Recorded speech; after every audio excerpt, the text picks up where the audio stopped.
Pistachio. Thank you. എടാ ഈ pistachio ഒന്ന് കഴിച്ചു നോക്ക് ഹൽവ. കറക്റ്റ് ആ പിസ്താഷ്യോന്റെ ക്രീമിന്റെ ഒക്കെ ടേസ്റ്റ്. പിന്നെ പിസ്താഷ്യോ ഹൽവയ്ക്ക് പിന്നെ എന്താ ടേസ്റ്റ് ഉണ്ടാവുക? നീ എവിടെ പരിപാടി അവതരിപ്പിച്ചാലും ഇത് തന്നെയാണല്ലോ നിന്റെ വിധി. കോഴിക്കോടിന്റെ മധുരം എന്ന് പറയുന്നത് നമ്മുടെ സ്വന്തം ഹൽവയാണ്.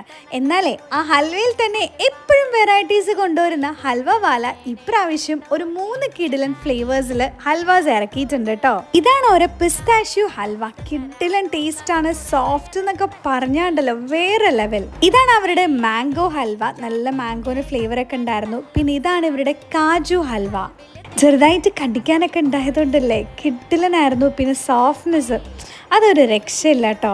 പിന്നെ എനിക്ക് ഇവരുടെ കാര്യത്തിൽ ഏറ്റവും ഇഷ്ടമുള്ളത് എന്താ അറിയോ, നീറ്റ് പാക്കിംഗ് ആണ്. നമുക്ക് വേണ്ട അനുസരിച്ചുള്ള പല സൈസിലുള്ള ബോക്സസും ഇവിടെ അവൈലബിൾ ആണ്. ഞാൻ പോയി നമ്മൾ കോഴിക്കോട് KSRTCന്റെ ജസ്റ്റ് ഓപ്പോസിറ്റ് ഉള്ളതാട്ടോ. ഇവർക്ക് മാവൂർ റോഡും ഉണ്ട്, അതുപോലെ തന്നെ നമ്മൾ റെയിൽവേ സ്റ്റേഷൻ്റെ അടുത്തും ഉണ്ട് കേട്ടോ. അപ്പോൾ തീർച്ചയായിട്ടും വിസിറ്റ് ചെയ്തിട്ട് ഫീഡ്ബാക്സ് പറയണേ.